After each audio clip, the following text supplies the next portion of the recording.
Hello, everyone. Welcome back to another episode of Even Tacos Fall Apart. Sometimes things do fall apart, but I hope this podcast helps you also understand that you don't have to put yourself back together alone. I'm MommaFoxFire, and I'm so glad you're here with me today. If you are new to the show, this podcast is all about shining a light on the messy, real side of mental health and life.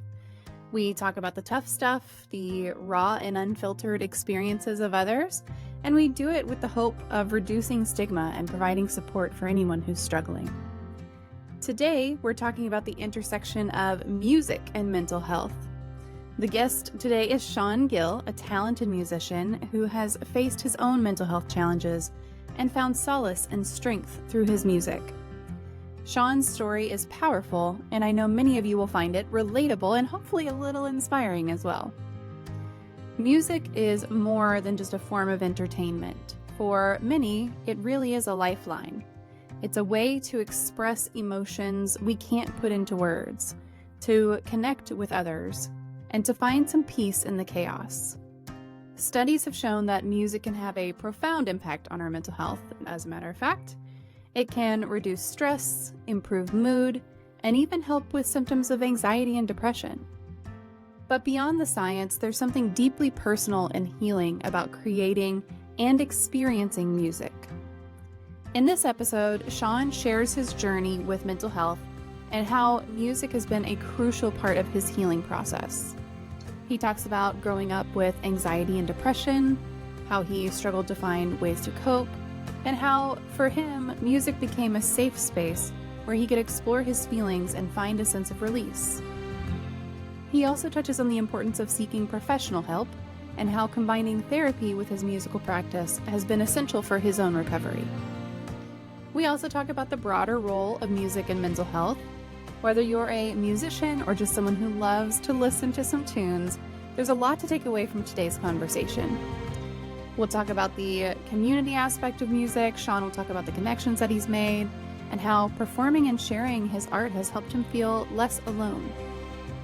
This conversation is packed with insights on how music can be a tool for managing mental health, finding community, and fostering creativity. Before we dive into the interview, I want to encourage you to think about your own relationship with music and mental health. Have you ever turned to music to get through a tough time? Do you have a favorite song or playlist that lifts your spirits or helps you process your feelings? Share your thoughts with me on social media or in the comments. My username everywhere is MommaFoxFire. Your experiences and insights are valuable, and I love hearing from you. And these kinds of things can also help others who might be going through similar struggles. I also want to remind you that if you are dealing with mental health issues, you are not alone. It's okay to seek help, whether that's through therapy, talking to a friend, or finding a creative outlet like music. There's strength in reaching out and taking steps towards healing. Without further ado, let's get into this interview with Sean Gill, and I hope that you enjoy it. I hope this resonates with you and provides some comfort and even some inspiration. Thanks again for tuning in. Hello, happy Mental Health Monday, everyone. Alpha, Bite Mark, Growling, thank you guys so much for being here. I appreciate y'all so much showing up and getting here early. If you have any questions about our topic tonight, feel free to pop them into the chat. Y'all know the drill already, so I don't have to explain it to you. But if anyone is joining us on YouTube or it's your first time here on Twitch, we do Mental Health Mondays here on Even Tacos Fall Apart. They are live. It's a Q&A. If you have any questions, pop them into the chat. !Q, follow it with your question, and that'll get it into the chat, and we'll make sure to address it and everything. And Bite Mark is going to show you how it works. But before we get into the questions, I want to introduce our guest tonight. I'm really excited for this conversation because I think it's going to be a really good one. But we are being joined tonight by Sean Gill, and we're going to be talking about music, healing, and mental health. And Sean is a musician, freelancer, and wearer of many hats. He's primarily a guitar player and has been playing for 35 years. He grew up as a metalhead, but also studied music in college and has a BA in guitar performance with a focus on jazz and classical guitar. In his professional life, Sean has performed and recorded at just about every kind of music, from jazz to blues to metal to orchestral. So that's quite the range, which is wonderful. He's been a studio musician, an engineer, a music engraver, an audiobook producer, and a teacher. It's not always been an easy path, but Sean thinks it is the only one he could have taken. And as you guys know, I feel a lot of the same about my own path. So I resonate with that for sure. He's also an advocate for science and reason and hosted and produced a science podcast for several years. Sean's a Gen Xer in all the classical ways, having grown up a free-range latchkey kid in the 1980s. And there's good and bad to being a self-reliant kid, and we're going to talk about that a little bit tonight. And Sean has gone through a mental health journey to understand what that means to his adult self. So Sean, thank you so much for joining us today. I appreciate you taking the time and just being here. Yeah, thank you so much for having me. That was a great introduction. But you really emphasized that 35 years like it was astonishing. There's somebody so old on your podcast. No, you are definitely not even close to the oldest that I've had on this podcast at all. I might be extra focused on age today because it is my birthday. Oh, so happy birthday. I am getting up there in years, and half of my messages were like, happy birthday, old lady. So yeah. Maybe I subconsciously emphasized it. Entirely possible. But thank you for joining us. I'm really excited for this conversation. So we're gonna get into it. And Bite Mark does have a question for you today, and that is, okay, what is your favorite poem? Favorite poem? Okay. With a lot of art things, I guess maybe because I work in arts, it's really hard for me to pick favorites. I really like a lot of Robert Frost, some Walt Whitman, but I think this might be a little bit of a cop-out because it's not a poem exactly, but I'm going to pick Carl Sagan and his Pale Blue Dot. Okay. It's a bit of prose about a photo that was taken of the Earth from way out in deep space, and it's a really profound bit of reading. Mm-hmm. Yeah, I mean, I like that one, and I actually do, and I do like that piece as well, because it's so cool to think about, first of all, kind of the timing of it, and the what it was kind of surrounded by, and it was in the 1990s, which is, nostalgia town for me. So 10 years ago, right? Just 10 years ago. That's what it feels like. I know. It's always 10 years ago. Oh my gosh. I saw a video on TikTok, of course, and it was this lady who was doing music through the decades, and she was like 50 years of makeup. She started in the 80s, and I about had a heart attack. I was like, no. Yeah. Oh, absolute insanity. That is not possible. I know there's a lot of albums that I grew up with that have been celebrating their 30th or 40th anniversaries lately. Yeah. It's like, really? No, not possible. It's absolutely crazy. Oh, 488 says, I love the Cisco's Creole Kitchen t-shirt. Star Trek DS9 is my happy place. Yeah, there you go. Yeah. I'm definitely a huge sci-fi nerd, and I love getting like the obscure, like it doesn't say Star Trek on it. You really have to know what that is. That's how I find my people. That's right. That's absolutely true. So your intro was, just talked about all these different things that you do. So what do you enjoy doing when you're not busy doing all of those things? Probably one of my biggest pursuits is probably video games. I do play quite a bit of games. I over the years, I've had a bit of a love-hate relationship with it, sometimes feeling like I'm doing it too much, and then I kind of get down on myself for that. But that was before I acquired some better mental tools than I have now. But it's definitely something to do when it's, been a day of working with little kids all day, and my brain is just like, we can't possibly manage anything more than pew, pew, pew. That's what we're going to do. Aside from that, I like to um, walk and hike a little bit, go to the ocean from here. It's really nice where I live because if you wanted to, um, the ocean is an hour and a half one way and the mountains are an hour and a half the other way. So you Oh, get that's both awesome. if you're into the outdoor thing. Um, and I do tinker with a model railroad from time to time. I got that from my grandfather. So That's awesome. So what video games do you enjoy currently? I know that's always changing, or at least it is for me. yeah, yeah, yeah. Currently, I recently put a lot of time into Baldur's Gate 3, Oh yeah. which I think a lot of people did. Yes. I have not finished it yet. I'm not sure if I will ever finish it. It's a long-term project for sure. And tried out the new Saints Row game, which is silly and absurd, and not for kids, but it's a good break from thinking about important things. Yeah, yeah, absolutely. I didn't try out Baldur's Gate 3. I know that a lot of folks were really into it, including my oldest and including Hmm. my sister and including, I think 488 can correct me if I'm wrong, but I think he played it. I don't know if Alpha played, like, I know we've got a lot of people who are playing it, so, or are Yeah. still playing it, but it looked great. I just didn't, I don't know why, I just didn't try it. Well, it's, if you don't like that type of game, then, it's not for you. If you like the role-playing sort of D&D style thing, Mhm. it's a great one, but it's definitely a time commitment if you want to Yeah, really get into it. yeah. I think that's probably what held me back a little bit was the time commitment of it. Yeah.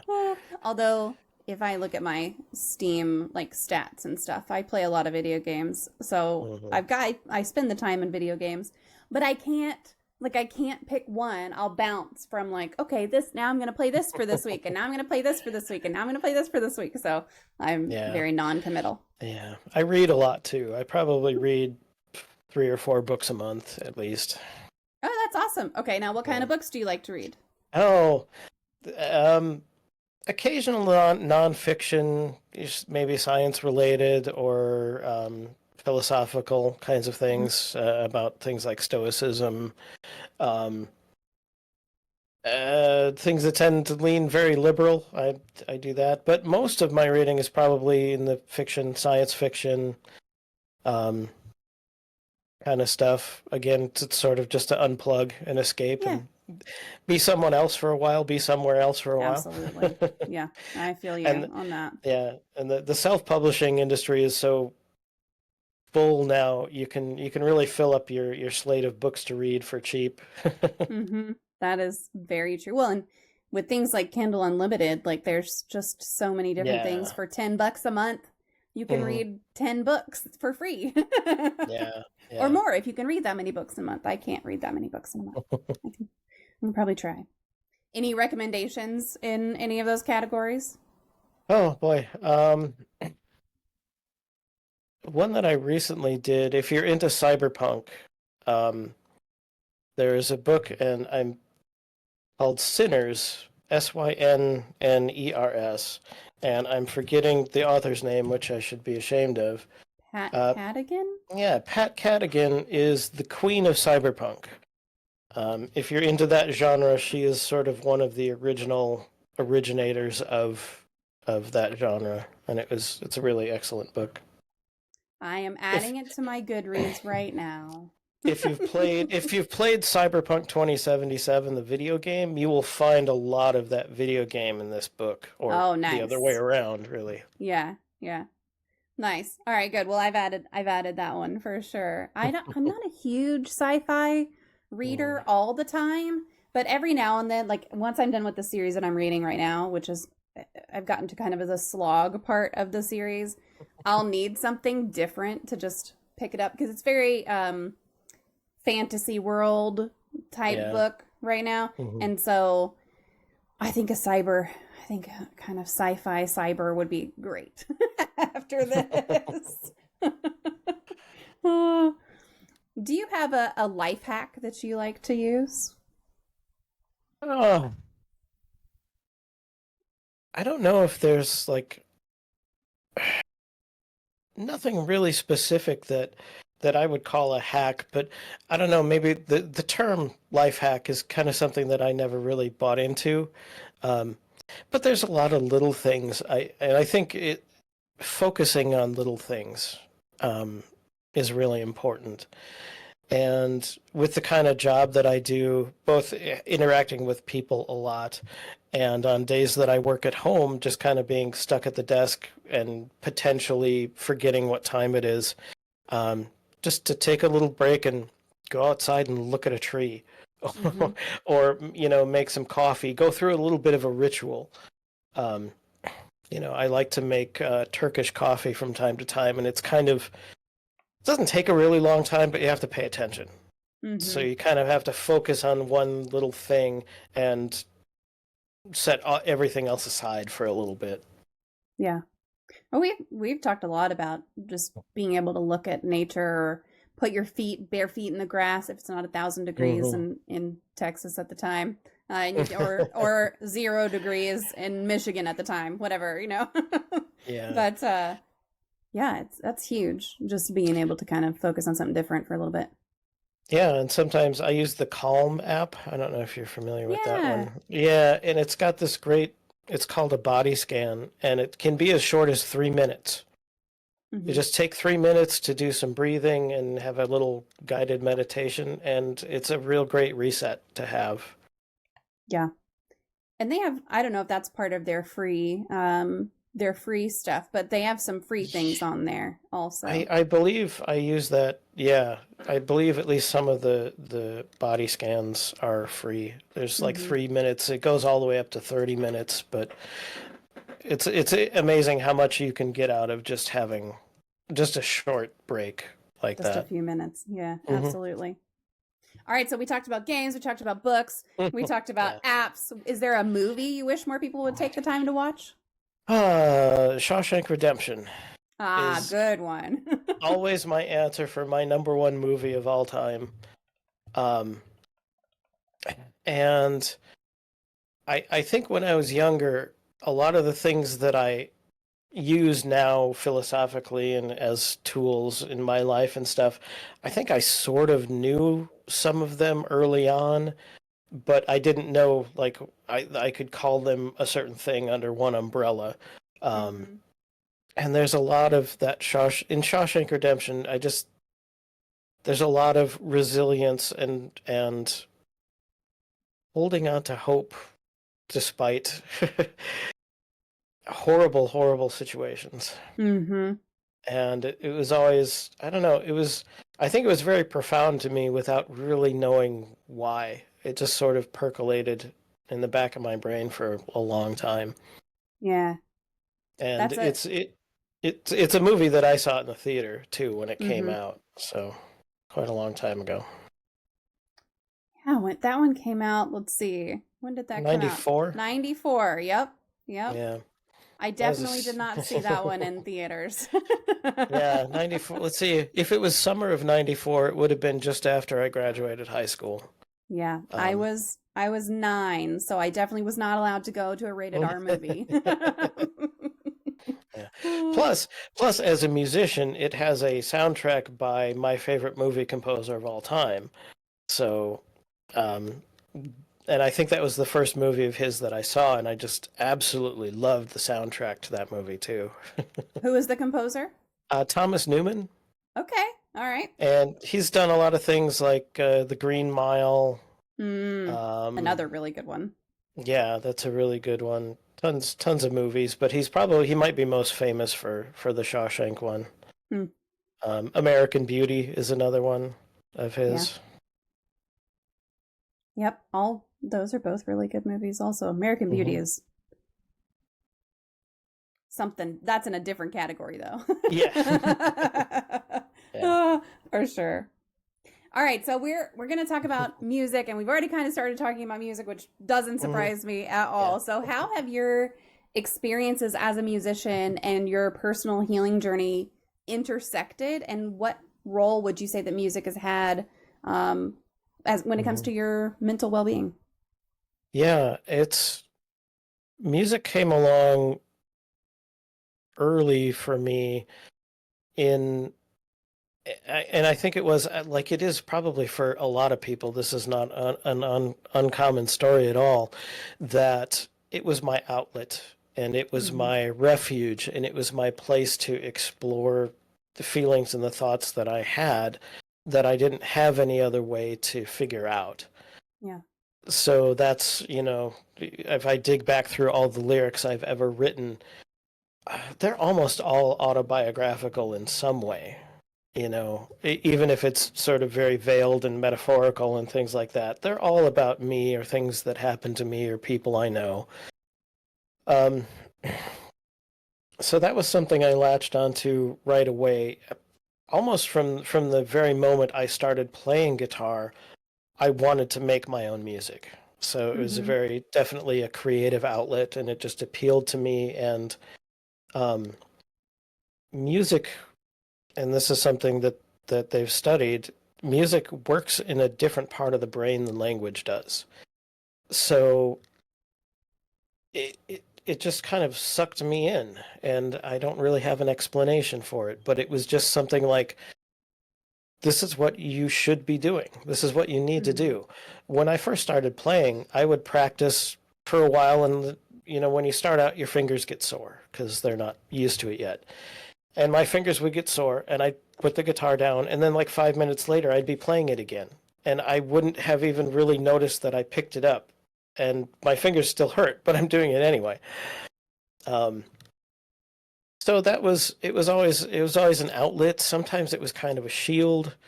Um, I'm definitely an introvert and usually a very shy person. And even to this day, I don't think I would want to sing in front of people unless I had a guitar too, because Mm-hmm. it's like that barrier between me and the audience. Um, and it also was a social thing.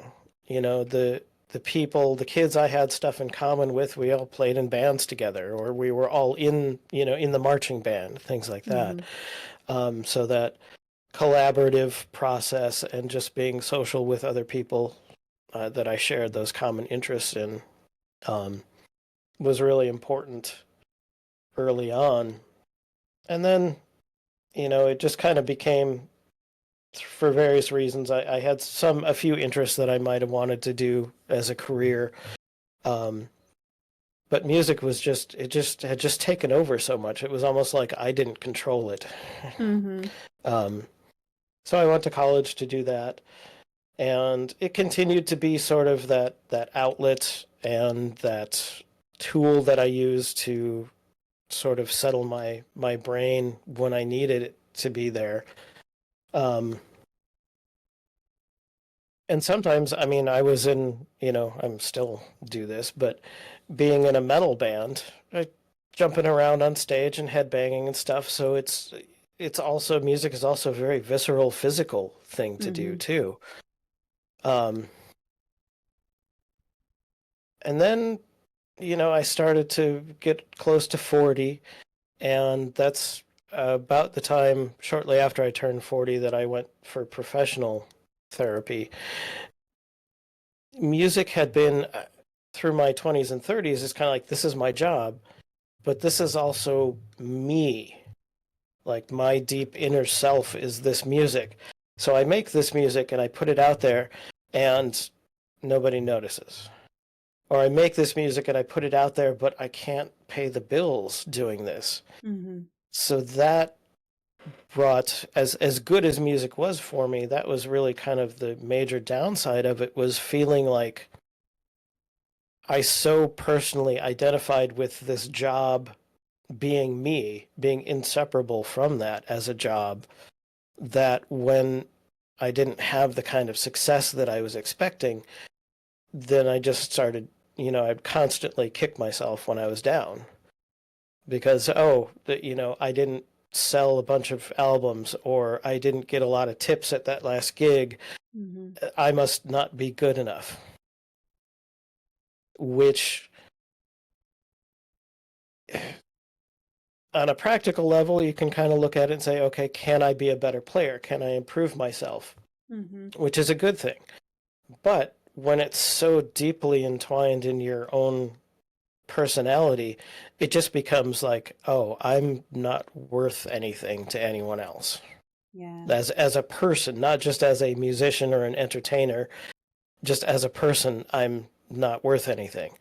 And that got to be a real problem. Yeah. And that's what got me going to therapy. Eventually, I would go through these periods where I'd be down for a few days, like anybody can be down for a while. Then I'd be down for a week. Then I'd be down for 2 weeks. Then it'd be like 3 weeks of just misery before kind of getting back out of it again. And that I finally realized as these stretches of depression got longer, it's like, oh, the tools I have are not working. The things I've been doing to try to get back out of that are just not helping. So I need some new tools. Yeah.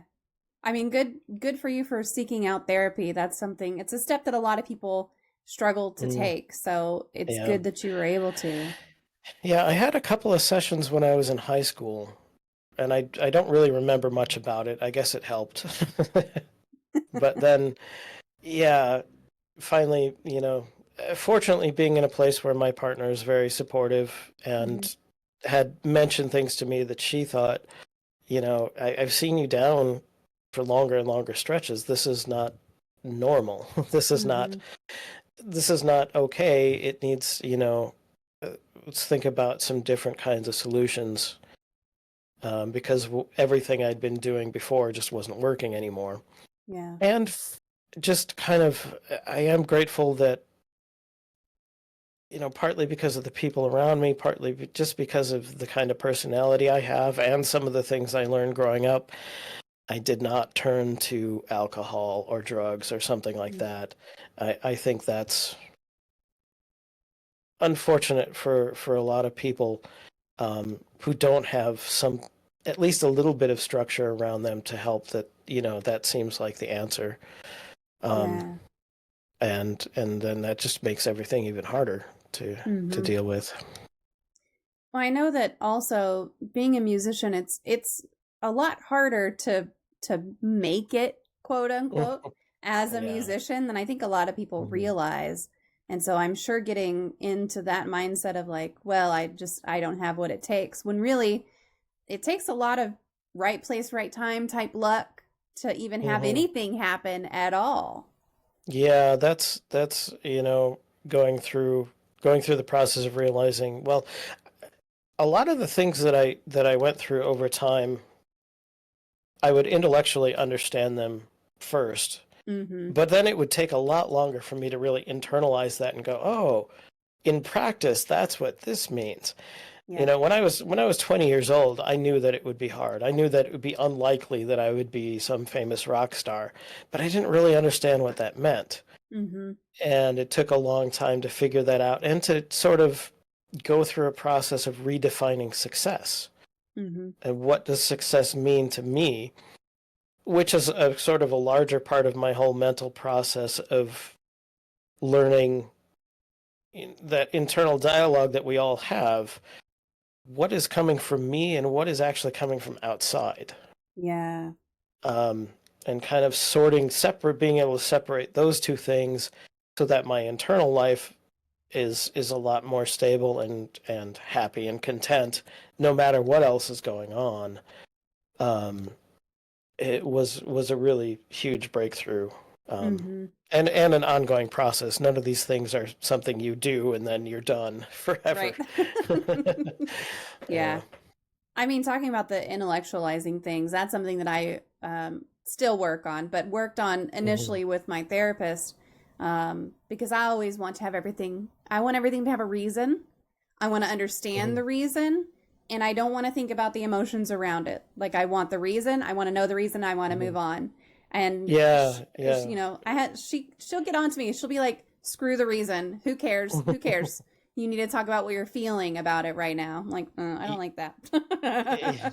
Yeah. We called it Spock brain. Yes. In our sessions because I would get to, I go into like hyper practical mode. Like, okay, problem, what is the solution? Plow forward. Get to the and solution and you're done, get to the right? solution, and then ignore any lingering feelings about it or what I might end up Yep. carrying forward that I Yep. didn't notice. Mm-hmm. Yeah. Yeah, logically he's doing X because Y, so I can't really be upset. It's like, no, that's not it. That's not it. Yeah. Mhm. I like that. Yeah. Growling said I was reading the other day that music is one of the main things that will activate both your left and right brain simultaneously. I think that's something that's really Mhm. fascinating about music and just the way that it can, if you look at, the imaging whenever someone's listening to music, and it just lights up completely different parts of the brain. It's really cool. It's really, really neat. Um, Yeah. I think I would be willing to bet that evolutionarily music it comes from a part of the brain that existed before language even existed. It's just mm, part of our sound processing tools that we use. yeah. Mm. So, are there any specific songs or genres of songs that you find either soothing or empowering, or that have helped you through a hard time before? Um, lately I have been for some reason finding myself listening constantly to like synthwave music, Yeah. which it's got that weird like nostalgia for something I was never there for in the first Hmm. place, and that retro future thing. And I don't know if it's just because I've been on a cyberpunk kick or It all there's comes just back to it. yeah, but it just gets this sort of medium pace, steady beat, and you put it on, and it Mhm. just kind of chucks along, and that's great. Um, Definitely in the past, there have always been times when I find music that fits into whatever I'm going through.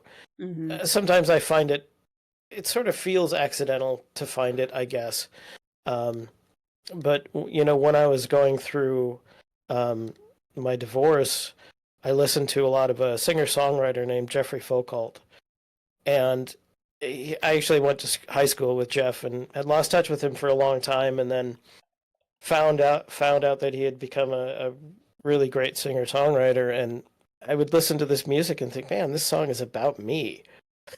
you know and that's happened with other artists too. I'll just listen to something and go, yeah, that song seems like it's about me, and then you feel that sense of connection with other people with what you're going through. um, and that's just another great thing that music does, Mhm. when you can connect with it like that. Yeah. It's always interesting to me to, like, depending on the mood that I'm in, I can listen to one song Mm-hmm. and it can like really make me almost cry, which is not a big deal. I cry all the time. But then if I'm in a different mood, I can listen to a song and actually listen to the lyrics and be like, why was I crying? This is about a woman murdering her husband because he's a cheating bastard. Like this is great. But it's like the lyrics sometimes will hit you differently than the music, the feel of it will. It's wild just Mhm. what mood you're in really has a difference on your perception of the song. I think that's Yeah. really cool. Mhm. So, you talked a little bit about kind of the aspects of the industry that are maybe on the kind of negative side. So, how can Mm. musicians in particular balance what their passion is, their artistic pursuits, with the industry and the way that it is while maintaining their mental well being? Yeah. um it's hard, you can't. um there's a I should have looked this up before. There's a great quote by Hunter S. Thompson, uh, describing the music industry, and I'll see if I can find it here. The right. The music business is a cruel and shallow money trench, a long plastic hallway where thieves and pimps run free and good men die like dogs. There's also a negative side. So, it, as a and this goes not just for music, but really for any art.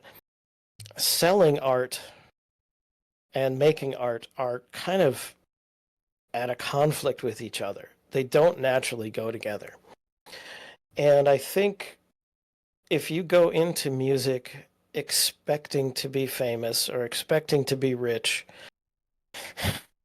there are a few ways you could probably try to do it, as long as you're good looking enough and you have money to spend and you meet the right people.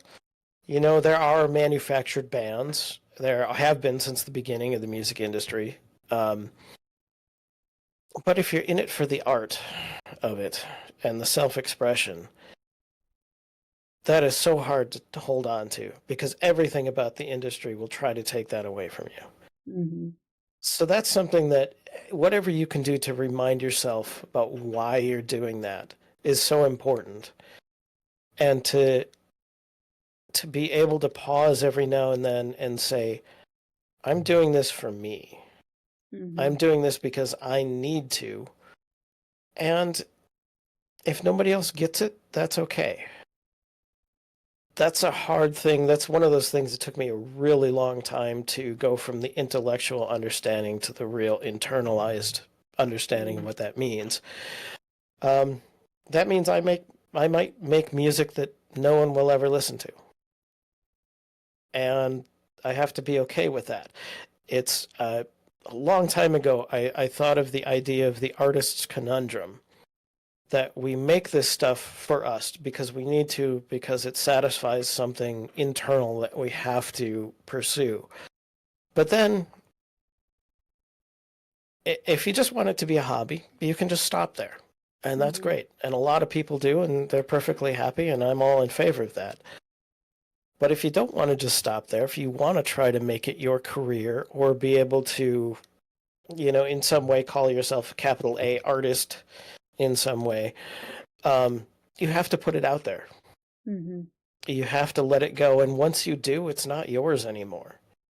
And you have to learn to accept that maybe no one will like it. Or what's worse for artists is that no one will notice. Mm-hmm. And a lot of it is, there's sort of 80% futility and 20% fantastic success. And you sort of take those successes and just try to sit in them as long as you can, just to really enjoy what that means, that someone, liked your music, said something to you after a show. Even though it's, I think, a lot of times after a show, oh, we're in a hurry to pack up and get out of here and go home, and somebody says something, and we kind of just say, oh, thanks, and toss it off. But it really means something that somebody thought enough of you to say that.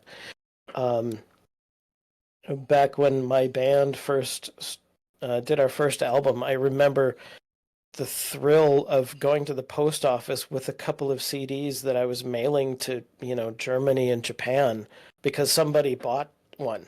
It's just one.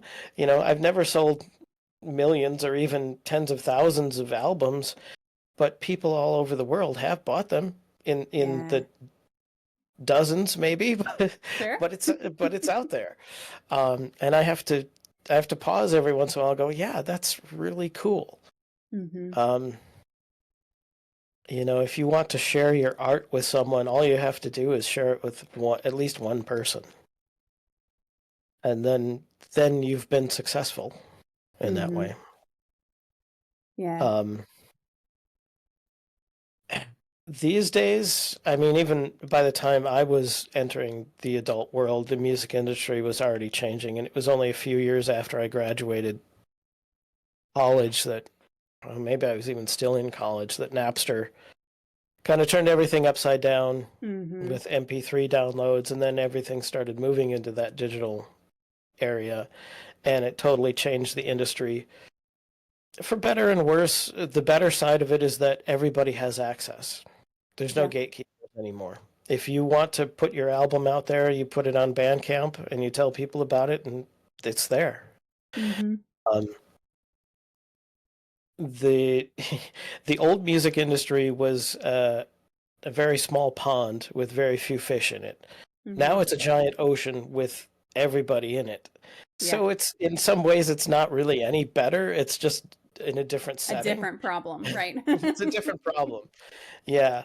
It used to be, how do you get on the radio? It's how do you get listens on Spotify? It's the Hmm. same. It's just a different tool to do the job with it. But um, if you have started going down that road because you have a real artistic expression that you need to make, do whatever you need to do to keep reminding yourself of that, no matter what else happens. Hmm. And in the meantime, maybe get a job that's not music, but is something that you're okay with so that you can afford to do the music. Hmm. Um, I have pieced together bits and pieces of various, a dozen different kinds of jobs over the years, and it's not easy. Um, if I could go back to college and change the way I did things, yeah, there are some different choices I maybe could have made to either have a more stable career or something in music. That's a little bit more of a sure thing. There aren't many of those anymore. Um, but they're there. Yeah. I mean, so it sounds like it's mostly celebrating the smaller wins and doing what you can to, make a living still on the side, and Yeah. focusing on the positive pieces without also focusing on the negative pieces, which sounds right. Like that's an easy thing to say. Right. Yeah. Yeah. In practice, Yeah. I'm sure it's much, much harder. Yeah. I mean, the positive and the negatives always go hand in hand. It's just, I Yeah, think it's human nature to feel the negative stuff more than we feel the positive. So we have to absolutely. remind ourselves to enjoy those positives more. And think about, if you're a musician and you go out and perform in front of people, you've probably done more already than 90% of other people who've ever played an instrument. Mm-hmm. Just being out there in front of people or putting your song on YouTube or something like that. Um, it's still worthy. It's still, you know, each creative person has intrinsic value. Whether Mm-hmm. anybody else thinks so or not doesn't matter. If you do, then do what you want to do, and don't forget to to be yourself, Mm-hmm. and don't let somebody else try to take that away from you. Yeah, absolutely. I love this comment in the chat, and Mhm. this is not something that I asked you if you had an opinion on ahead of time, Uh, but okay, go so ahead. Growling said now music has a new problem, and that's AI. So what do you think about AI and music and the state of things at the moment? Yeah. Um, the AI music that I've heard so far it's not there yet. Mm-hmm. It probably will be, I'm sure. Um, I heard some AI created jazz a while ago, and to me it sounded like what I think people who don't like jazz thinks jazz sounds like. um, it'll get there, but I think it'll get there for some basic stuff. If you're just making beats or kind of generic pop songs, it'll probably be there pretty soon. More complicated things are going to take a lot longer for AI Mm-hmm. uh, to create. How creative AI will be, I think, is still an open-ended question. There is AI being used to do things like master music and do the final production touches Yeah. and stuff like that on it. And I'm okay with that. I, you know, new tools come along all the time. Mm-hmm. And I would rather see what they can do to see if that I can be better at doing what I want to do because the Mm-hmm. tool is better than it used to be. Um, I think there's, in some ways, maybe AI will create a better market for live music. You still want that interaction with the band on stage, or the band at the wine bar, just as background music. Mm-hmm. There's still something about having real people. it's almost like reading a real book instead of a Kindle. Yeah. There's a tactile thing, and I read a Kindle a lot, but I have books still too because I just like that experience. Or Mm-hmm. some people love vinyl records. Um, Objectively, vinyl sounds terrible compared to other technologies, but it's an experience. Yeah. And I think people always want the experience of music. Um, I think some of the things that people think AI is going to do harmful to music have already been done, Mm. just because there is so much music all the time, everywhere, and it's such background wallpaper to most people now. Um, One of the most common ways to consume music is on TikTok Mm-hmm. in 30-second chunks. And that doesn't have anything to do with AI. That's just the way TikTok works. And it's just baffling to me that you would listen to music in 30-second pieces. I Yeah. don't get it. um, so the AI genie is out of the bag already, and we'll just have to adjust to it. Mm-hmm. I'm sure it will change some things. I don't think it's ever going to write the next score for a Marvel movie. Mm-hmm. I don't think it's going to do that. Um, People said the same thing when samplers and MIDI technology came out. It's going to replace all the studio musicians. It didn't. It Yeah. changed the landscape, and some people couldn't adapt. Mm-hmm. Um, but we still have studios and we still have musicians, so it'll be disruptive in some way. But I don't think we're ever going to get to a point where all the media we consume has just been coughed up by a computer. Yeah. It's interesting because everything that you just said is very much what I'm experiencing. So the industry that I work in on a day-to-day basis is Mm-hmm. I write proposals for services. And so we're testing out a couple of things, couple different AI tools. And some of my coworkers, we had a big all hands meeting when we were starting to test all this stuff. And some of my coworkers are like, are we still going to have jobs if this AI stuff works out? And I'm like, y'all, it's not going to replace what a human being can do. Like some of the things that come out of AI, it's like, if we sent this to a client, we would be laughed off the block. I don't care how big and important our company is, we would be laughed out of the room if we just left it all up to AI. So Yeah. I think there's always a panic when there's something new that comes out Mm-hmm. and people feel like their jobs are maybe threatened or something like that. But yeah, Yeah. absolutely. Yeah. I've played around with some AI tools and I've tried to get it to write some lyrics, and Mm-hmm. they're terrible. They're just I know it's all about how you prompt it and how you ask it to do Mm-hmm. things, but I could only get very roses are red, violets are blue stuff out of it. I didn't get very good, thoughtful lyrics. Yeah, yeah. Well, and if you're going to put that much effort into prompting it, you're basically writing it already. Yeah, yeah, yeah, yeah. And then music is about your brain latching onto and following a pattern. 30-second songs kind of defeat that purpose except for ambiance. And I think that's what people really use it for on TikTok, is just a background track. Although there Mm-hmm. are some examples, especially on TikTok, where people will use them for certain trends. Like they'll use a sound from a right now there's a big one going around. It's the Celine Dion song that starts off the baby, baby, baby. Oh, what is the name of that song? It's a Celine Dion song, and they're Yeah, I using think I it remember to that one. show like, oh, here's my child. Here they're using AI, so this is still on topic. I Mhm. promise. I know I go off on Yeah. tangents, but so they're using AI to say, here's a picture of my child now. Here's what they're going to look like in 20 years. But they're using that song, and like I don't think they think about what the next lyrics are because it sounds very gross when you put it Yeah. to that trend. So I don't think there's a lot of thought given on TikTok to what the music really is that's Yeah, I going think on.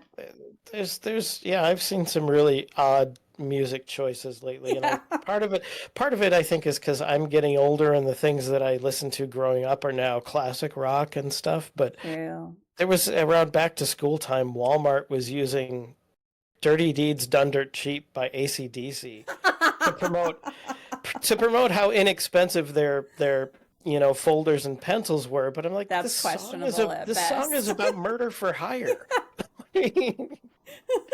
Hey, you know what? If you can buy that at Walmart, you get what you pay for, okay? That's all I'm going to say. You're going to get what you pay for. Uh, Yeah. so we've talked, I feel like we've talked mostly about kind of solo work and solo kind of internal work as well. Have you been involved in any collaborative music projects? And by that, I mean like jam sessions or even with your band that have had a positive impact on your mental well-being? Yeah. I've been in a lot of bands, some long term, some short term. Their relationships very much like any other. If you think, about marriages and other things like that, bands are very much like that. Mm-hmm. So a lot of them, there'd be a good stretch of time, just having that collaboration and that interaction with other people. It's just great to be able to throw out an idea and have someone go, oh, and let's do this, and you have that back and forth. It's just very satisfying to have that connection with someone. I remember hearing years ago, I have no idea where it came from, but an idea that, there's one individual and another person, and then where they interact, there's like a third person created. Oh, I Um, like that. and that's a lot of what my favorite parts about being in groups are like, where you get that collaboration. Um, so I kind of work both sides, where I like to collaborate, and I like to work totally by myself and do everything myself too for other reasons. Um, so there's that social aspect of it, and that's just good, being social. I think that I've heard that one of the biggest threats to your health, and especially later in life, is isolation. So being in bands and playing with other people is that's one of my social activities that I enjoy. Yeah. Especially, it can be very interesting in a jazz situation because there's so much improvisation, and you have to really listen to other people and what they're doing and communicate on stage. And especially if you go to something that's like a jam session for jazz musicians, where you've never even met the other people before, or I might get a call for a gig to fill in with a group that I've never played with before. And that's sort of it's a challenge, but it's an enjoyable one. Yeah. And it's satisfying to be able to be successful at that more often than not. Yeah. We've talked actually a couple of times in our community about the challenges of making friends and that kind of thing as an adult. Like whenever you're in Oh, high yeah. school and you're in college, you've got these built-in things where you're going to these classes, you're meeting new people. And then once you're an adult, it's like, okay, well, there's the people at my job. I don't necessarily want to hang out with them after. Although some people at my job I am really good friends with, but it's not Mm, everyone. And so I feel yeah. like one thing that you have with music is a kind of sense of community, and you Mhm. are meeting people and you are kind of getting out there. And I don't know if that's something that you want to speak to at all as well. Yeah, yeah, definitely. I've definitely gone through those feelings of like, I don't have any friends because it's just so hard. Plus, I work at home most of the time, so Me it's like I too. don't even interact with people. Yep. Um, and yeah, having music as an outlet for just social activity Hmm. is good. I've made some not really close friends doing it, but it's good to have some acquaintances and people that I Yeah. would talk to, in other situations. Um, yeah, totally lost that train of thought, but That's okay. Listen, it'll come back yeah, around on the track at some point. You can just interrupt whenever it yeah, does, because that happens to me all the time. yeah, And then I'll try to backtrack through my whatever was just mm. said. Yeah, that's the way that it goes. Yeah, yeah, Now, but yeah, it's a good way to meet people. I mean, if you're trying to find a way to to make some friends. It's definitely like, okay, here's people I already have at least one thing in common with. Yeah, yeah, Yeah, exactly. yeah. But like a relationship, sometimes it doesn't work out either. Yeah. I've tried to start up a couple of different bands, and it just kind of, oh, this isn't kind of going anywhere, so we Mhm. part ways. And fortunately, I've met really nice people, and when it's not working, we all just can say, "Well, it's not working. That's okay. We'll just go do something else." Yeah, yep, absolutely. It doesn't have that high school clique vibe, and nobody's mad at anybody or anything. Yeah, that is good. That is good. Yeah. Growling says over half the Twitch streams I go to have to do with music. And then you come here where it's totally random every week and every stream. So I appreciate that I am in the minority of the Twitch streams that you watch and that you're here for the randomness because that's what you get when you come here. A wide range of interests is what I meant by randomness, of course. Yes. You mentioned earlier that you went through a divorce, and I Mhm. know I've been through a divorce myself, and whether you were the one who initiated the divorce or you were on the whatever, you know what I'm trying to say. It's Yes. always a significant life event. So how did you navigate the challenges and the changes, and how did that shape your musical journey and your personal journey?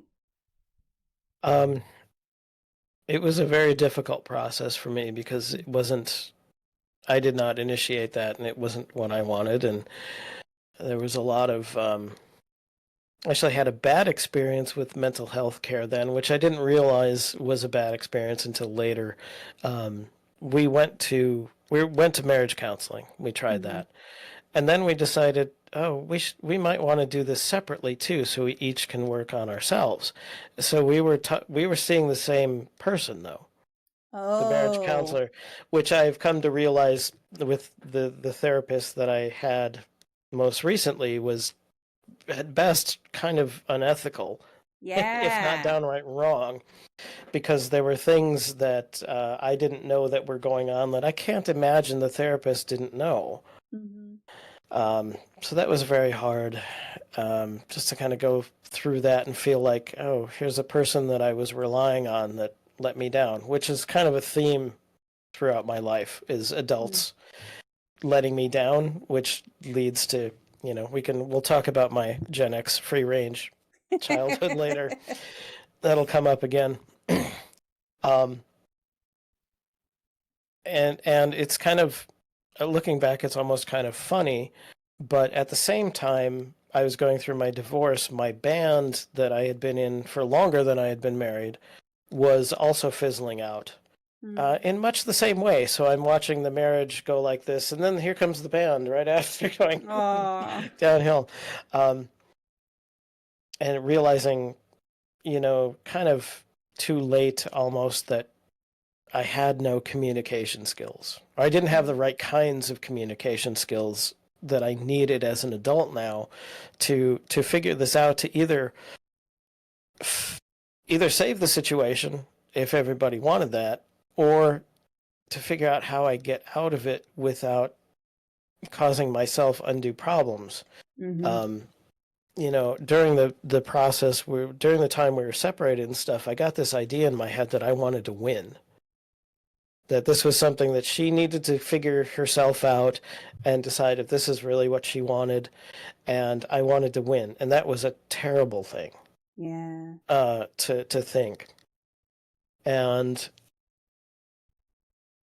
I really, I was moving around a few times. I've moved so many times in my life, I've almost lost count. But I had moved in with a friend for a while, and I was one of the things I was really trying to deal with at the time is like, okay, I can see how, like, on paper, we probably never should have gotten married in the first place. I didn't understand how to communicate about really important things. How come it took so long to figure that out? Because we were together for 9 years total. We were married for 5. And my friend said, sometimes things just take as long as they take. Mm-hmm. If I could go back and do it again, which you can't, you know, I would have never gotten married in the first place because Mhm. we were, I don't know, first marriages are often sort of like you're in love and you just think that's going to fix everything, and it can't. Love is love is a two-edged sword. You Yeah. know, it it can be a great thing, but it can also just blind you to things that are really important. It was big things, you know, if anybody out there is thinking seriously about relationships, if you don't agree about kids and religion and where you want to live long term, things like that, I won't say it's unworkable, but you should figure that out before you get married. Yeah, for sure. um, then after the divorce, it was really, that was probably, yeah, one of my lowest points of just kind of feeling like I'm going to feel miserable all the time and it's never going to Mhm. change.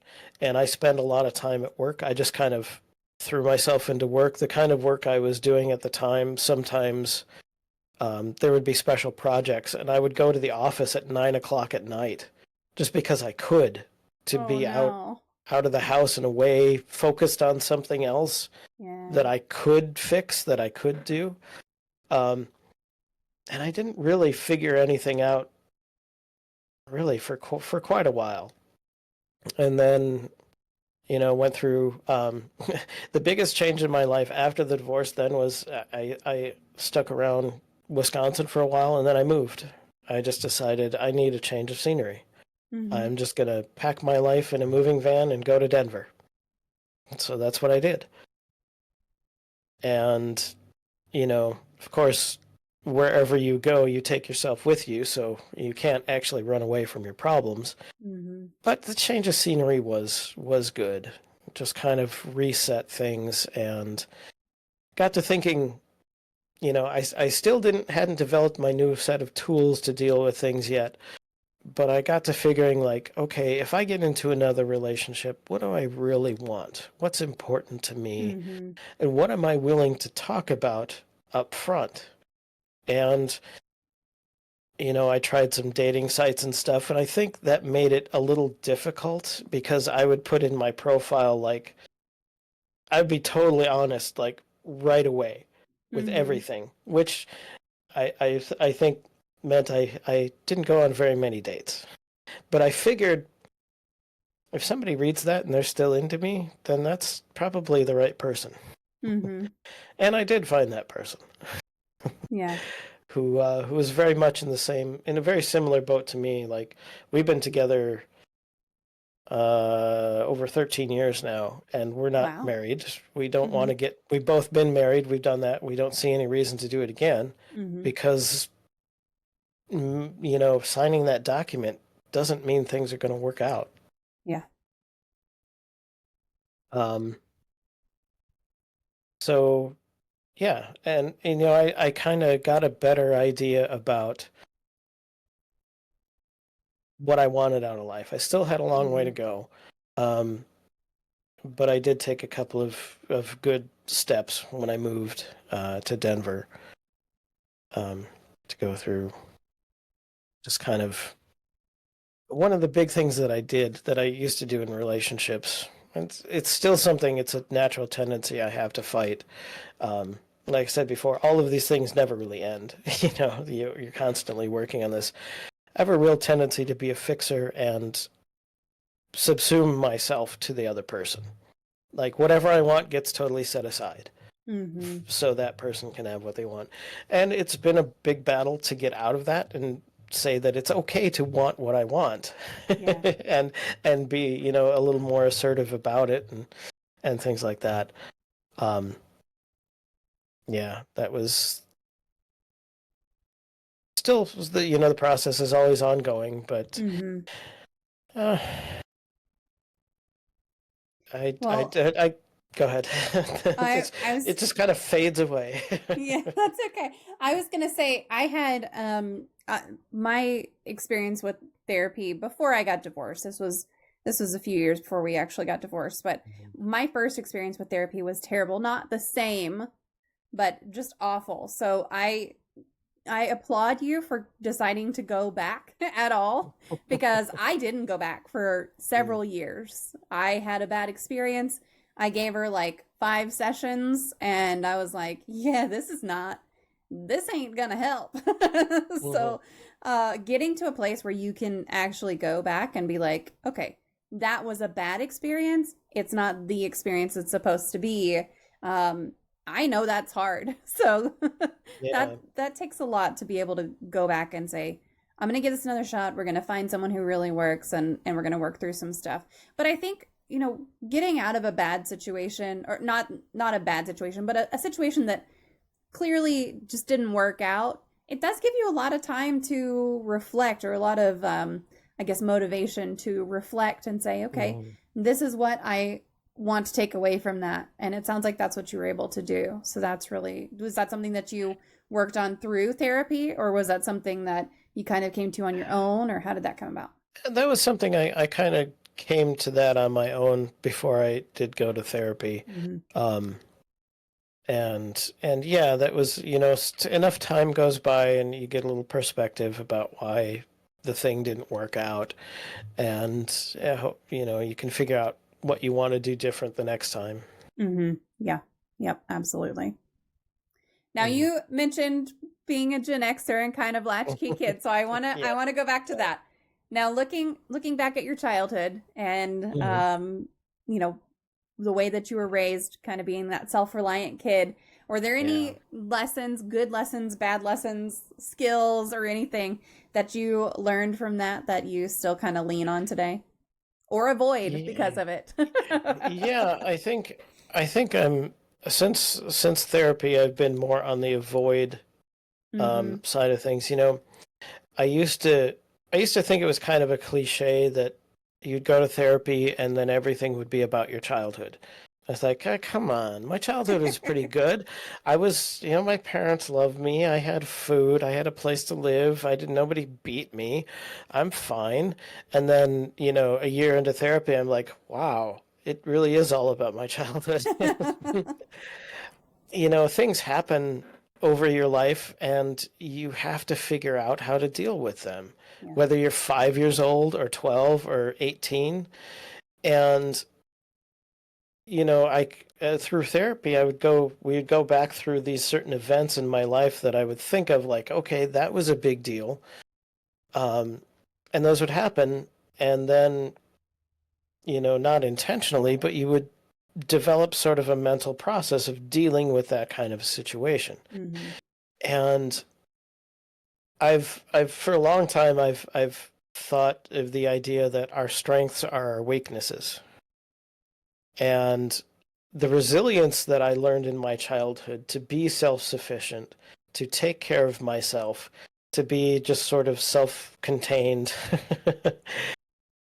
is it can be a good thing. It got me through my childhood in a lot of ways, but it also made me closed off. Mm. It made it so difficult for me to ever ask for help for anything. I would, I would just, anything comes up that I could have asked someone for help for, I just would not do it. And that's because when I was a kid, I learned that I had to do it myself. Mm-hmm. When I was a kid, being able to do things myself or be self sufficient that way was a good thing. But at some point, those tools just don't work well anymore. Mm-hmm. Um, like I said, before I went to therapy, I would get into my depression periods and they just kept getting longer and longer and longer.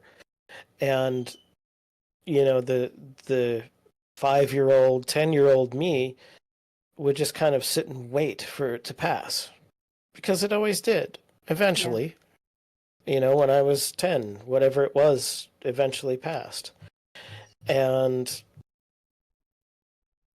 that just sitting and kind of waiting passively for things to get better just didn't work anymore. Mm-hmm. Um, there were a lot of times in my childhood where, looking back at it, I would say that adults in my life failed me in various ways. that's another thing that kind of drove me to never ever asking for help of any kind. Yeah. Um, you know, and sort of, not trusting people, not opening up very easily in a lot of ways. Mm-hmm. Um, I guess, you know, my mother says I was such an easy kid to deal with because I just took care of myself. Right. And I did, but that's not necessarily a good thing. Yeah. Have you, I mean, this is not something that I'm saying you should do or anything, but have you talked to your mom about that at all? Oh, no. Um, no, that's something, she's reached the age where rocking Mm-hmm. the boat is probably not worth it. Yeah. Um, and I've come to peace with that too. Mm-hmm. I've realized that my parents were incredibly young. My mom was 23 and my dad was 22 when I was born. Mm-hmm. And that wasn't uncommon for the time, at all. But they didn't know what they were doing. Yeah. And, I can forgive them for that. They kept me safe enough. They kept me fed. That's fine. Um, I didn't have a great relationship with my dad because he didn't know how to do it. He was my friend. He wanted to be Mm-hmm. my best friend, Yeah. which was great when I was 8 and we'd go for bike rides or play baseball.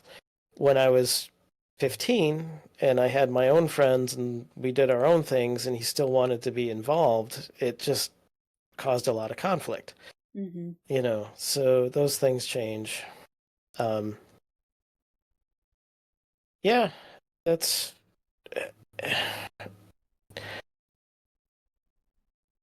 and I think that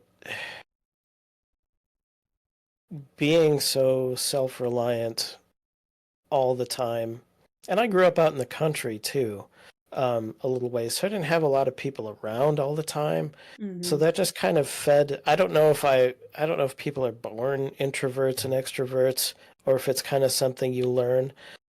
But that's partly, my feelings of introversion are sort of fed by the fact that I had to spend time alone a Mm-hmm. lot when I was a kid. So it can sometimes be difficult for me in social situations now to be interactive with other people. Mm-hmm. I get I give one word answers a lot of times. Yeah. you know, and when I was a kid, um, sometimes my parents would have to take me to like the company Christmas party because they didn't have a babysitter or whatever. And I'd be sitting at the table doing something, I don't know, and somebody would try to talk to me, and I'd be like, "Hi, Mm-hmm. hello," And apparently, um, at one time, somebody actually asked my mother if I was autistic Oh, wow. because I was so uninterested in interacting with other people. Mm-hmm. I'm still mostly uninterested in interacting with other people sometimes, but I've learned to get around that too. Yeah. I mean, I do think that there's got to be some portion of you're born with having these different preferences, because if you look at me, and especially the sister that's closest in age to me, Mhm. I am fairly extroverted and she is fairly introverted. Obviously, with like I can also chill and she can also pull up her Mhm. extrovert if she needs to. Um, but we were raised by the same parents and we're a year and 9 months apart. So it's not, or a year and 10 months apart. So it's not a big like uh difference, I think, in what Mhm. we were raised, but it's definitely different. Yeah, and I don't know if I had come from the age of helicopter parents, I don't know, Mm-hmm. you know, I don't know if that would be better or worse. It would be different, Yeah. uh, you know, and I just think that when you're a kid, you learn to deal with the world and interact with the world in certain ways that, by the time you're 30 or 40, don't really work well anymore.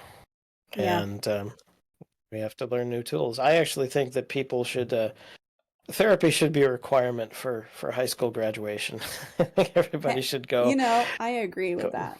go and talk to somebody, even if you think everything is fine. Just at least kind of get a sense of, do you actually understand yourself? Yeah, for sure. I think I have a like cat hair in my eye, so I'm just gonna try to get that out because I keep like touching my eye and I know that it's not uh, super professional, but yeah, boy, is it bothering me. yeah. Oh, so my sister is here. She says I was raised differently. I had you for a sister. That's true. Oh, yeah. Oh, getting Yeah, the truth, getting the truth now. that's a whole other part of the equation. I'm an only child, so Yeah.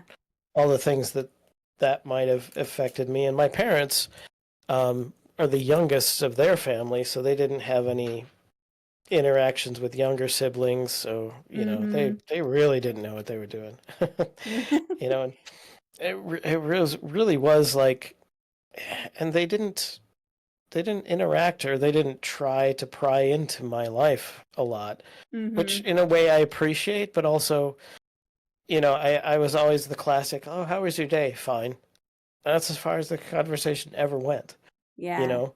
And most of the time, I say now that, like, as long as I came home at the end of the day and I wasn't bleeding on fire or in the back of a police car, everything was fine. Yeah. I must not need any help if I'm not asking for it. And not just my parents, but there were a lot of other adults, teachers, and other people throughout my life who I thought, did it really seem like I didn't need help? Just Mm-hmm. because I didn't ask for it, I certainly could have used it. Yeah. Yeah. And of course, that you have to wonder too, like by the time I was a teenager, if somebody would have offered, would I have listened? Because Mm-hmm. that's, you go through that whole teenage phase of Oh yeah. trying to establish who you are, as an Mm-hmm. adult in the world and stuff like that. But yeah.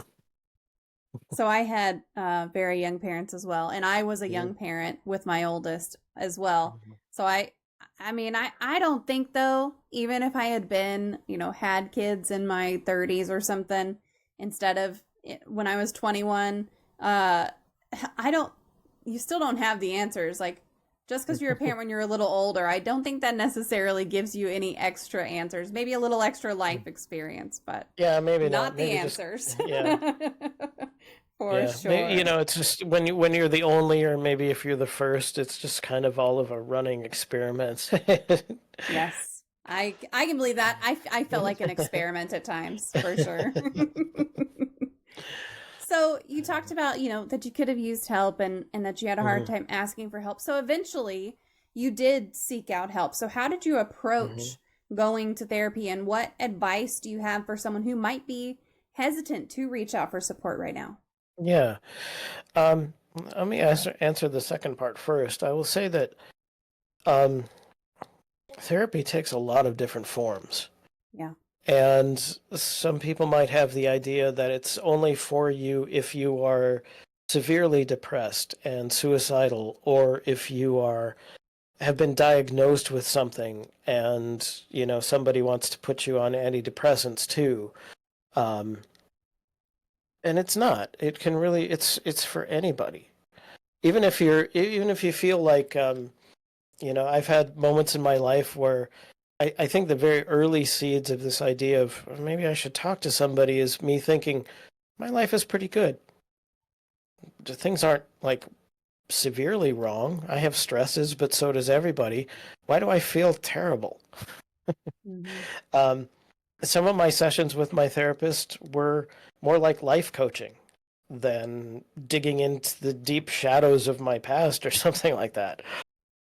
So it can take a lot of different forms, and just because you don't, fit some sort of Hollywood idea of what depression or something looks like, you can still benefit from it a lot. Hmm. Um, and when I decided it was time to look into that, I fortunately had um, options through my healthcare just to call an office and say, can I get an appointment? And, my partner was very supportive of that.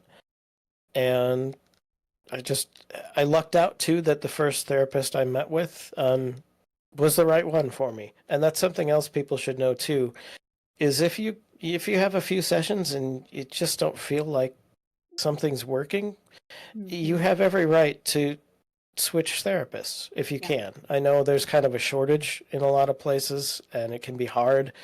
I think when I first asked to be signed up with someone, I think it was 3 or 4 months before I had an opening. Mhm. Um, but definitely don't think that if things just don't seem to be clicking or you're not getting what you think you need out of your sessions, that you can't switch to a different therapist. It's not you. Yeah. Sometimes those relationships, they're professional relationships, sometimes they just don't work. Mhm. You know, every therapist is an individual too and does things a little differently. Um, so go ahead and try someone else if you are, and if hopefully whoever you're working through, um, the clinic I went to, it was a larger business, and there were 4 or 5 different people there. Maybe if you go to someone who's a private practice and solo practice, it can be a little harder to make that change because you have to go through the whole startup process all over again. But definitely the sort of working relationship that you have with your therapist shouldn't be really hard. Mhm. Yeah. But for sure. And we've talked about a lot that you can fire your therapist if they're not serving you. They're Mhm, there to work for you. And just like with mhm. any relationship, if you're not happy with your doctor, you would get a different one. If you're not happy Yeah. with your dentist, you would get a different one. And it's the Mhm, same thing with a mental health provider. If you're not getting along for some reason, of course, if they're just making you uncomfortable in like they're challenging your thinking kind of way, like yeah. maybe that's just a normal part of therapy. But if there's Mhm, something that you're just not clicking on, you can definitely get a different therapist, um, mhm, and work with however you got that therapist to begin with, whether it was through your work or if you did it through like a therapist finder or something like that. Go mhm. back to that, however you got that one, and see if you can get a different one and just try Yeah, out someone else. And for sure.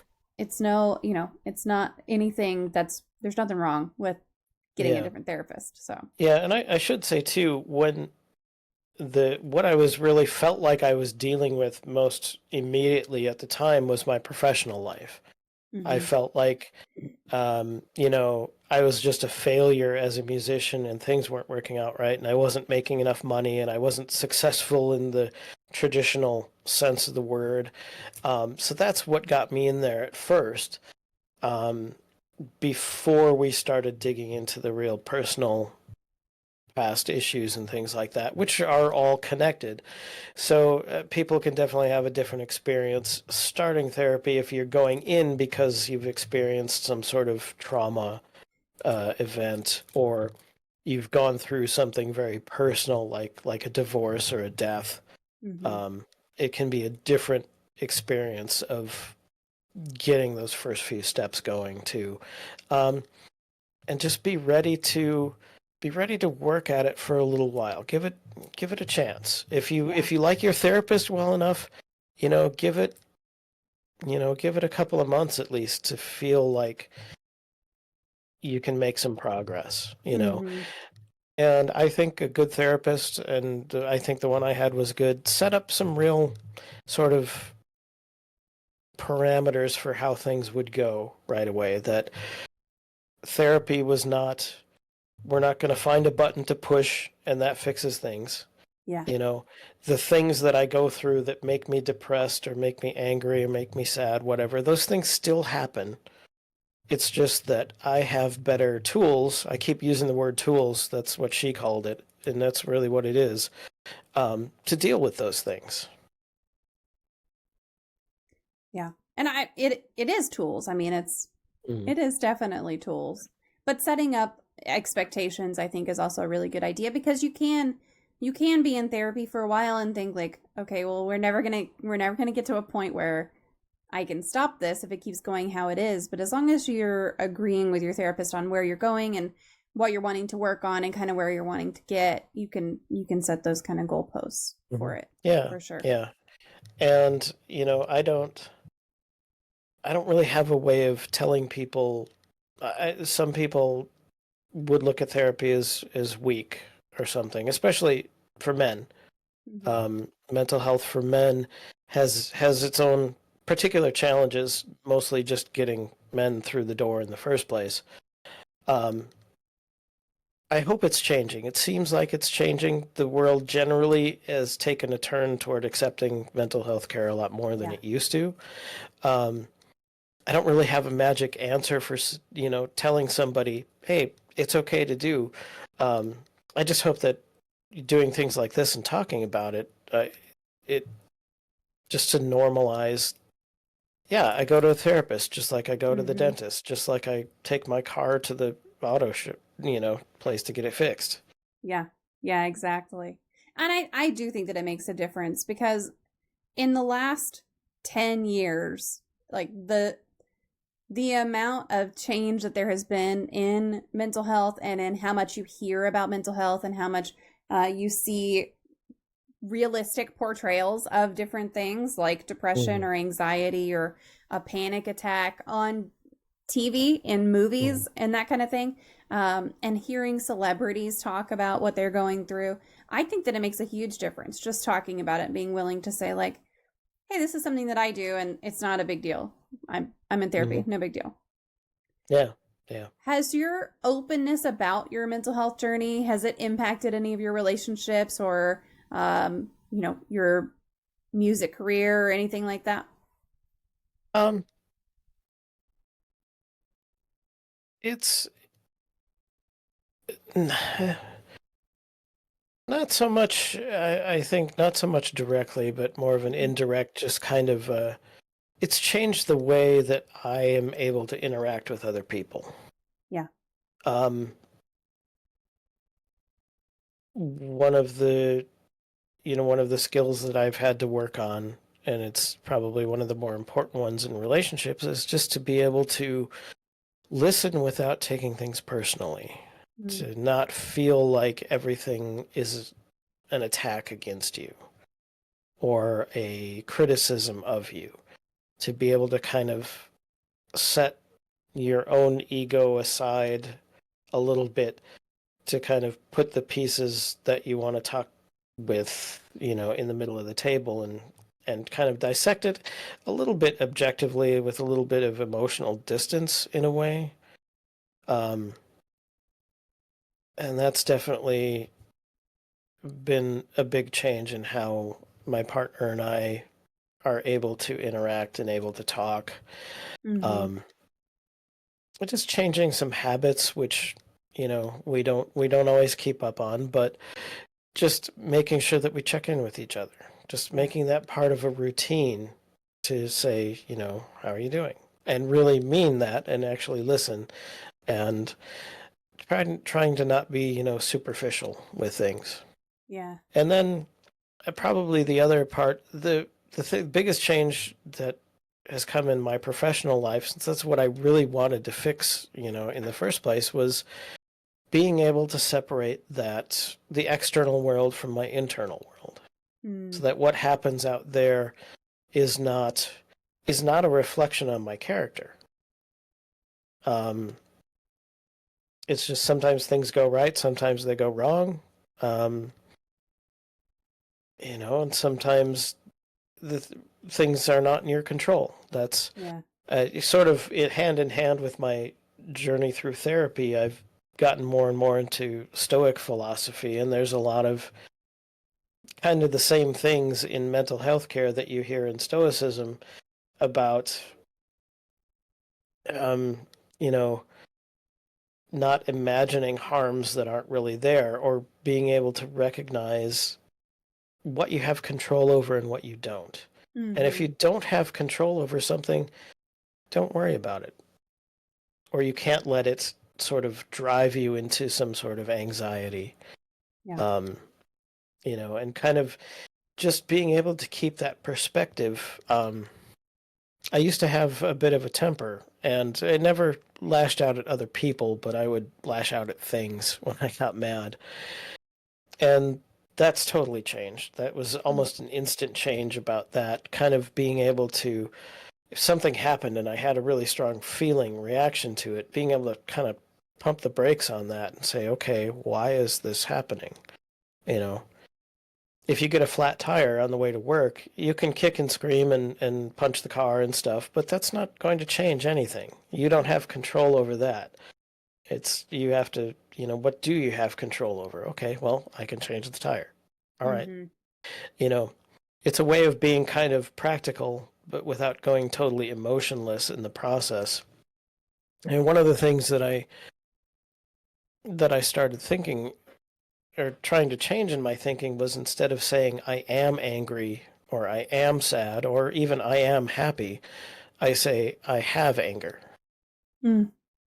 And I think that gives me that tiny little pause between something happening and my reaction to it that lets me kind of judge whether, does this even need a reaction? What would be the useful thing to do? And if I say I am angry, that's the end point, and I just kind of have to sit in that and soak in it until it fades away. Mm-hmm. But if I have the emotion, it's like a thing I can pick up and examine and go, what is this? Why do I have this? If I have anger, why do I have it? Okay, what's really going on? Yeah, what's it trying to tell you? Yeah, what is it trying to tell me? And Yeah. the same thing goes with the positive emotions too. As I was, going my early days of therapy, I would sometimes, when things really start going and I was starting to really click on some ideas, I would have these moments of like, I feel really good. This is so weird. I don't understand. I'm seeking contentment, and when I have that feeling, I can pause and say, okay, if it really feels like it's come out of nowhere, well, okay, I can pause and try to find, well, where's that coming from, so I can have more of that. Mm-hmm. I like that. I mean, I feel like that's a little bit of the logicking that we were talking about earlier Yeah. to an extent, but in a good way. And I love, looking at the positive side of it and just saying like, okay, if I can identify what's driving this feeling, maybe I can get more of it and I can repeat this for whenever I really need to. I think that's a really neat thing. Mm-hmm. Now, you mentioned kind of philosophy, and I know that you said you are an enthusiast for science philosophy. You ran a science podcast for, by the way, what was the name of the podcast that you ran? It was called the Pan Future Podcast. Okay. It sort of still exists. I occasionally write blog articles, and I think of restarting it from time to time, but it just hasn't been important to me. Yeah. I started that because I wanted to talk about science and futurism and things like that, but I also wanted just to do something different. Every couple of years, I kind of find something new that I want to try for a while, and the podcast was something I thought. I wasn't doing a lot of music stuff at the time, and I thought, could I do this thing and schedule it and keep up with it at a regular rate? And I did it every week for about 2 years. So in that way, when I was ending it, I thought, yeah, I did what I intended to do. I'd like to do it forever, but it never made me any money, so it kind of got to a point where I needed to move on to some other things. But in a lot of ways, I had accomplished the goals that I set out to do, and I was happy with that. Yeah. Podcasts are a lot of work. Like it's a lot to put into. And I mean, I do this one because it's something that I'm really passionate about, similar to you making music. Like I do it because it's what I'm passionate about. It's what I like to do. I also have a day job that supports it. So yeah. But you got to kind of have that. So as someone who is enthusiastic about science and philosophy, how has that influenced your approach to life and even to music or personal growth? You talked about stoicism. Is there anything else that's really kind of sticks out to you? One of the things about sort of working with a scientific mindset or trying to do that, I think the first thing to do is to be very comfortable with saying, I don't know. That's something. Science is a tool that you use to examine the universe. And what you discover is works more in the objective side. There are theories and hypothetical things that scientists think about and all that, and things that might happen in the future and all that. But it's mostly just objective. Something is, real, I guess, in a way. I've never been much of a believer in anything supernatural. Mm-hmm. For people who are, I really want to live and let live, and that's fine. As long as people don't start telling other people what to do too much. Mm-hmm. That's where I have a real problem with it. But for me, it's always just worked to sort of live in an objective reality that things I can see, things that I can touch, things that I can experience make sense to me. And I can try to understand those things. And if there's something that I don't understand or that no one knows, I'm totally comfortable with saying I don't know. Mm-hmm. Science does not know what existed before the universe. And in some ways, it's probably against human nature to not know something. And a lot of people are more comfortable filling that in with something. The strange lights in the sky, 300 years ago, those strange lights in the sky were angels. 50 years ago, they were UFOs. Could they have been those things? Maybe. But without real, tangible, testable evidence, to me, it's not honest to say that you know something that can't be known or isn't known in some ways. Yeah. When I feel like that's why science and philosophy exist also, is because there's so much that we don't know. And they're kind of the fields of seeking out answers to stuff, finding ways to test, to find out. So it's science and philosophy are very much original, like fuck around and find out kind of lines of thought for the world. Yeah, and philosophies are less objective, but that's, I think, because they deal more directly with human nature, and humans are confusing and messy and varied, very, very different, and what works for some people doesn't work for everyone. But that's, I think, Stoicism was attractive to me because it's a very practical kind of ideas, and there are certain aspects of it, like knowing what you can control and what you can't, or there's one of the phrases that we get from Stoicism is memento mori, which means remember that someday you will die, which isn't meant to be morose or maudlin or depressing. It's meant to remind you that the time you have is limited and be grateful for what you have and not what you don't have. Not which people who know something about Zen Buddhism would find a lot of similarities there between Stoicism and Buddhism. And I don't find that Stoic philosophy doesn't really conflict with science in a way that some other ways of looking at the world might seem to. So that was always appealing to me. Yeah. As far as that shaping my music, I don't know. I've written some songs that are kind of science fiction related, so I guess I think about it that way. I've kind of had a scientific approach to music. I love music theory, which is sort of the science of how music works. So I get very nerdy about why a song works the way it does and how these chords go together because this happens in the sound and that kind of thing. So it's a sort of a scientific way of looking at music, but at the same time, the creative stuff comes from somewhere in my brain that I don't understand. It just comes out.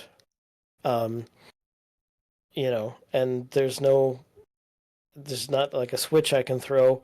Sometimes it works, sometimes it doesn't. Yeah. But when it's there, it's just there. And that I think for a lot of people, that experience is very spiritual. For me, it's not an externally influenced spirituality, but I'm comfortable with calling playing music and creating music a spiritual experience in a non-religious sense, for Yeah. sure. Yep. Absolutely. I love this comment. If you want a story in your life's book, you better do it now because the pen dies with you. That's great. I like that. That's great. That does, yeah. I was thinking along those lines earlier about when, we were talking about the music business and you're holding on to your identity and your creativity in the music business.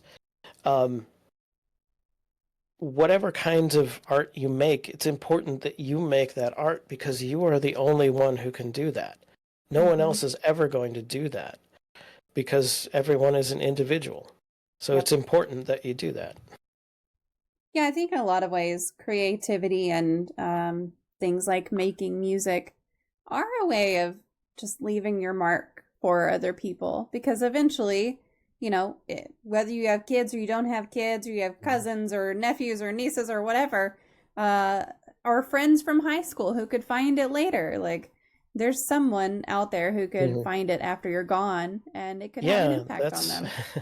and that's something I think about a lot too, especially as I get older, that idea of legacy and having never had kids of my own, I've thought like, what am I going to leave something behind? Am I going to be remembered for anything? Hmm. And I teach a lot, so in that way I sort of, enjoy influencing kids that way and sharing my experience with them. But sometimes I also pause. I have a shelf over here that's got a row of CDs like this. That's all the music I've ever made, Well, that's or awesome. ever recorded anyway.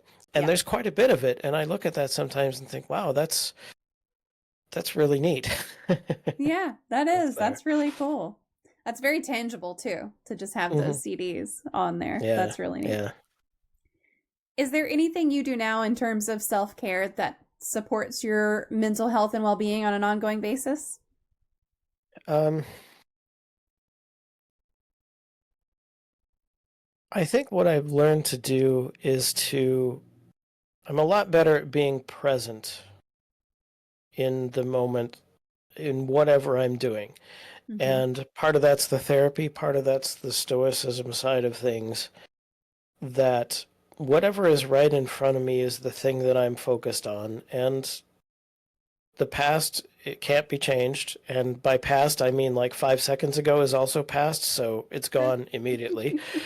Um, the future is a flexible thing, and I only have limited influence on that. So being able to be present, and I think sometimes, I live in the Pacific Northwest, in Eugene, Oregon, which um, in a lot of ways has a reputation of being an enclave of hippies, um, which is not untrue entirely. Um, so there's kind of like when you say to someone, be present or just be, man, and you're gonna, do your little hippie things or whatever. That always sounded a little superficial to me. And I realized that being present meant being engaged, being fully actively engaged in whatever I'm doing. And I think that's the most important thing for me these days. Um, it's kind of like if kind of find yourself watching TV and you've been there for 3 hours and that's a very passive way to Mhm. experience the world, you know. Um, and I think for a long time I was very passive about everything. I would just kind of wait for life to happen. And now I'm a lot more engaged in just being actively present. And it's something you have to work on. It's something you have to it's like pedaling a bicycle uphill.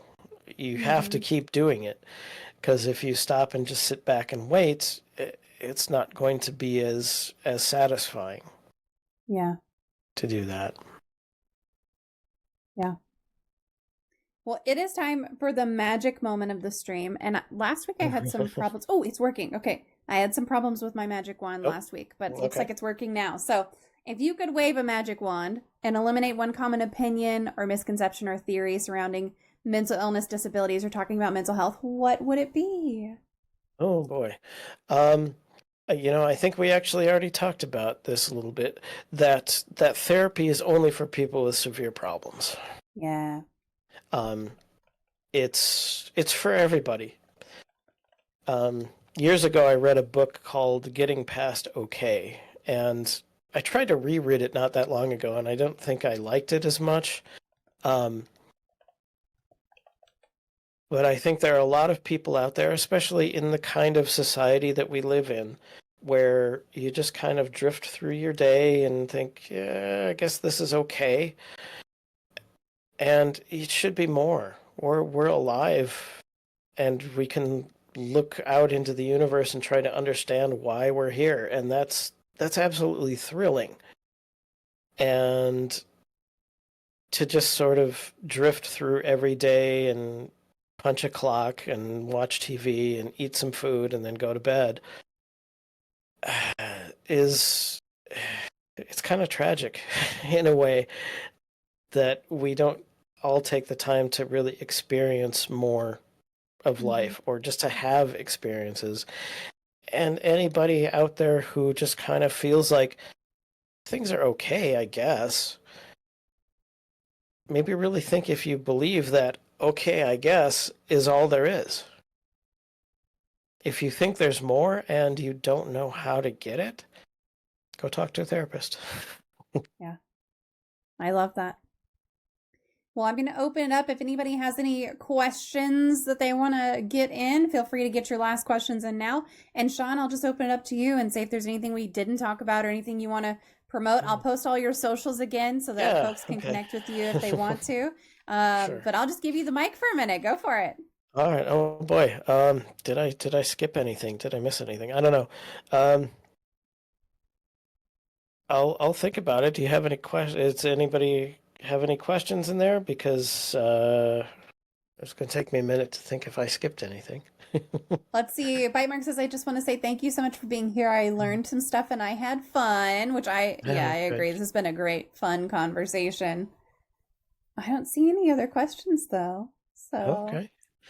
Well, good. Yeah, I mean, I think we covered a lot. Covered pretty much everything. Normally I'm a person of very few words, so kind of when I run out, I'm out, I guess. Well, I appreciate that you shared so many words with us today. Then this was a wonderful, wonderful conversation, and I appreciate that you just took the time and shared a little bit of your life with us, for sure. Oh, thank you so much for having me on. I really appreciate it. And that wraps up my conversation with Sean Gill. I hope you found his story as inspiring and insightful as I did. It's always amazing to hear how music, something many of us enjoy every day already, can play such a crucial role in mental health and healing. Sean's journey reminds us that it's okay to struggle, and that finding a way to express those struggles, whether that's through music or another creative outlet, can be incredibly therapeutic. Whether you're a musician, an artist, or someone who just appreciates creativity, I hope you found something to take away from Sean's experiences. It's about finding that thing that helps you process your emotions and gives you a sense of peace. We talked about the importance of community and how sharing our creative work can help us feel less alone. It's not just about the art itself, but about the connections we make along the way. Whether that's performing in front of an audience, collaborating with other artists, or just sharing a song with a friend, those connection points can make a big difference. I encourage you to think about how you can incorporate more creativity into your life. Maybe it's picking up an instrument, starting a journal, or even just making a playlist that resonates with you. And remember, if you're struggling with your mental health, it's okay to seek help. Therapy and other forms of professional support are valuable tools, and combining them with creative outlets can be powerful. I want to thank Sean once again for sharing his story and his music with us. It's not always easy to talk about these things, but it's so important. If you enjoyed today's episode, please take a moment to like, subscribe, and leave a review.